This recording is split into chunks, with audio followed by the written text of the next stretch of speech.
Good morning, everyone. Today we are going to study our new chapter, that is poem number third. जिसका नाम है a tiger in the zoo. क्या है? A tiger in the zoo. जैसा कि नाम से पता चल रहा है कि इस पोयम में एक टाइगर के बारे में बताया गया है, उसकी दशा के बारे में बताया गया है कि बेचारा जब वो जू के अंदर होता है, चिड़ियाघर के अंदर होता है, एक पिंजरे के अंदर होता है, तब उसकी क्या स्थिति होती है। तो पोयम को पढ़ने से पहले हम ये वाली लाइन्स कुछ पढ़ेंगे। This poem contrast a tiger in the zoo with a tiger in the natural habitat. अब देखो क्या कह रहा है कि इस पोयम के अंदर एक टाइगर जो कि जू के अंदर रहता है, जो कि चिड़ियाघर के अंदर रहता है, उसकी स्थिति को, उसकी पोजीशन को कंपेयर किया गया है एक ऐसे टाइगर से जो कि जंगल में रहता है। The poem moves from the zoo to jungle and back again to the zoo. जो पोयम है शुरुआत होती है एक जू से, यानी कि एक चिड़ियाघर के पिंजरे से शुरुआत होती है जिसमें कि एक टाइगर है। फिर से वो जो पोएट है वो उसे पहुंचा देते हैं कहाँ पे, जंगल में। फिर जंगल वाले टाइगर की बात होती है और लास्ट में फिर से कहाँ पे आ जाती है, जू में। Read the poem silently once and say which strangers speak. चलो ये कुछ नहीं है, अब हम सीधे अब हम पोएम को पढ़ते हैं।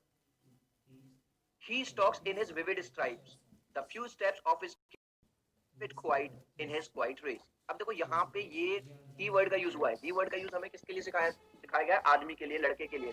लेकिन यहाँ पे ही वर्ड का यूज हुआ है टाइगर के लिए। ठीक है, he stalks in his vivid stripes। अब देखो स्टॉक का मतलब मैंने यहाँ पे बता रहा है कि इस टाइम जो टाइगर है वो किसके अंदर बंद है? वो एक पिंजरे के अंदर बंद है। अगर जो कोई भी टाइगर जो कि पिंजरे के अंदर बंद होगा तो वो कितना चल सकता है? जितना कि पिंजरे की लंबाई होगी। तो वो कह रहा है कि वो ही stalks in his vivid stripes, उसके ऊपर जो स्ट्राइप्स बनी हुई है उन्हें लेकर वो चलता है। द फ्यू स्टेप, लेकिन कुछ ही स्टेप चल पाता है अपने केज में यानी पिंजरे में। On pads of velvet quite. अब देखो पैड्स का मतलब मैंने लिखा है यहाँ पे पॉज ऑफ द टाइगर। आपने देखा होगा कुत्ता जो होता है, बिल्ली जो होती है, या टाइगर या लायन, इनके पैरों के नीचे एक गद्दी सी लगी रहती है। आपने भी देखा होगा काली काली सी, उसके लिए यहाँ पे वर्ड हुआ है पैड, जिसकी वजह से जब ये चलते हैं तो बिल्कुल भी आवाज नहीं आती और जिससे ये किसी भी जानवर को आसानी से पकड़ पाते हैं। तो यहाँ पे पोएट उसे कंपेयर कर रहा है वेलवेट से। वेलवेट आपने देखा होगा अक्सर लाल कलर का एक कपड़ा होता है, शादी ब्याह में अक्सर यूज होता है, बड़ा मखमली सा, बड़ा चिकना सा जो कपड़ा होता है। तो उसे जो पोएट है उसे कह रहे हैं कि अपने पैड से, यानी कि अपने पैरों में जो उसके जो पॉज बने हुए हैं जो कि इतने सॉफ्ट हैं जैसे कि वेलवेट की तरह, वो इन इज क्वाइट रेज। क्वाइट का मतलब बेचारा आवाज नहीं कर रहा, लेकिन रेज का मतलब होता है एंगर, यानी बहुत ज्यादा गुस्से में है। तो अब मैं इन चारों लाइन का मतलब एक बार दोबारा से बता दूं। इन चार लाइन में, फर्स्ट 4 लाइंस में पोएट हमें क्या बता रहे हैं कि एक टाइगर जो कि केज के अंदर बंद है, वो गुस्से में है, लेकिन फिर भी चुपचाप अपने पिंजरे में एक जगह से दूसरी जगह तक कुछ स्टेप्स, फ्यू स्टेप्स वो चक्कर लगा रहा है। आगे बढ़ता हूं। Be lurking in shadow, sliding through long grass near the water hole where plump deer pass. अब क्या कह रहा है poet? He should be lurking। अब देखो lurking का मतलब remaining hidden so as to wait in the ambush। अब यहाँ पे पोएट ये चाहते हैं कि ये जो जानवर है, ये जो टाइगर है जो कि पिंजरे में बंद है, इसे पिंजरे में बंद नहीं होना चाहिए। इसकी जो रियल प्लेस है वो तो जंगल है। He should be lurking in shadow, इसे तो छुपा हुआ होना चाहिए।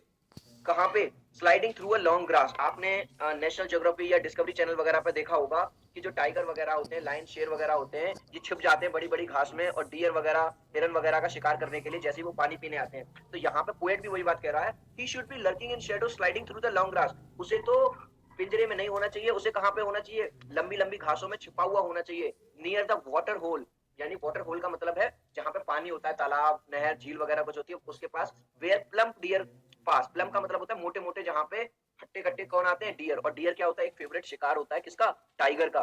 तो यहाँ पे इन 4 लाइन्स में क्या कह रहा है पोएट? पोएट हमें बता रहे हैं कि भाई इसे केज के अंदर बंद नहीं होना चाहिए, इसे तो जंगल में होना चाहिए, खुली जगह में, जहाँ पे ये छिप सके और वाटर होल के पास शिकार कर सके। किनका? प्लम डियर का। आई होप कि आपको क्लियर हो रहा है। मैं आगे बढ़ता हूँ अब। He should be snarling around houses at the jungle's edge, baring his white fangs, his claws, ter- terrorizing the village। अब यहाँ पे क्या कह रहा है पोएट?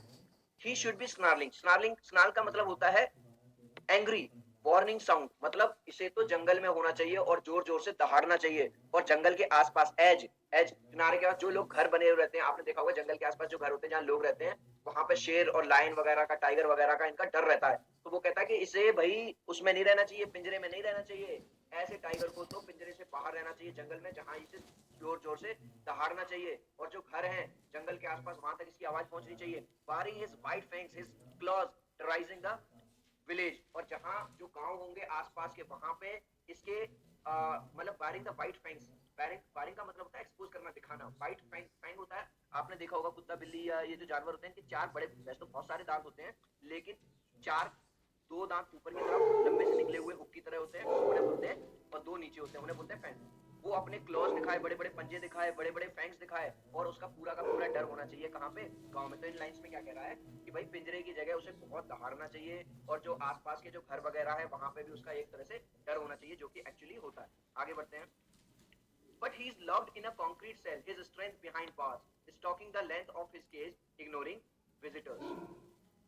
अब ये यहाँ क्या कह रहा है, आज टिटोरे से सब कुछ लेकिन जो टाइगर है बेचारे की दुर्दशा देखिए, कितनी बुरी स्थिति है कि वो जिस टाइगर को बाहर होना चाहिए, जंगल में खुलेआम घूमना चाहिए, वो बेचारा टाइगर एक कंक्रीट सेल में बंद है। कंक्रीट सेल क्या होती है, जब कोई घर बिल्डिंग वगैरह बनती है तो कंक्रीट बनाई जाती है, जिसमें क्या कहते हैं, सीमेंट डलता है और बदरपुर पड़ता है, रेता पड़ता है, कंक्रीट पड़ती है, छोटी छोटी बजरी पड़ती है ना, छोटे छोटे पत्थर पड़ते हैं, तो उससे एक मजबूत वो कंक्रीट तैयार हो जाता है। तो वो कहता है कि बेचारा जो टाइगर है ये वाला, ये तो एक कंक्रीट सेल के अंदर बंद है, his length of his cage ignoring visitors, और बेचारा एक, जितना बड़ा उसका केज है, जितना बड़ा उसका पिंजरा है, उसी में एक जगह से दूसरी जगह तक घूमता रहता है, और वो जो बाहर विजिटर्स आ रहे हैं, क्योंकि जू में है वो, देखने वाले लोग आ रहे हैं, वो उन्हें इग्नोर कर रहा है। लास्ट लाइंस देखिए, he hears the last voice at night the patrolling cars। अब देखो यहाँ पे एक वर्ड आया है पेट्रोलिंग। पेट्रोलिंग क्या होता है यार, पेट्रोलिंग होता है भैया, आपने देखा होगा कि आपके जहाँ पे भी आप रहते हो 100 नंबर की गाड़ियां चलती होंगी पुलिस वालों की, तो वो जो गाड़ियां हैं वो इधर से उधर गश्त लगाती हैं, देखती हैं कहीं कोई चोरी चकारी, कोई लूटपाट, कोई ये तो नहीं। जू के अंदर जब भाई रात हो गई या बिजनेस आना बंद हो गए, तो रात में जिन लोगों की ड्यूटी होती है वो इधर से उधर चक्कर काटते हैं, ये देखते हैं कि जानवरों को कोई दिक्कत तो नहीं है, कोई बात तो नहीं है, and stairs with his brilliant eyes at the brilliant stars. अब क्योंकि आपने जानते होंगे कि जंगली जानवर जो होते हैं, कुत्ता बिल्ली वगैरह, और कुत्ते बिल्ली इनकी भी और जंगली जानवरों की आंखें रात को चमकती हैं। तो यहाँ पे लास्ट लाइन में पोएट हमें क्या बताते हैं कि लास्ट में जब रात हो जाती है तो रात में केवल वो पेट्रोलिंग कार्स की आवाज को सुनता है, एंड स्टेयर, स्टेयर का मतलब देखता है, किसकी तरफ, विद हिज ब्रिलियंट आईज, अपनी चमकीली आंखों से, एट द ब्रिलियंट स्टार्स, वो जो आसमान में चमकते हुए तारे हैं, बेचारा उनकी तरफ देखता है। ठीक है, तो यहाँ पे ये पोएम की एक्सप्लेनेशन खत्म हो जाती है, और मोटा मोटा हमें ये पता चल जाता है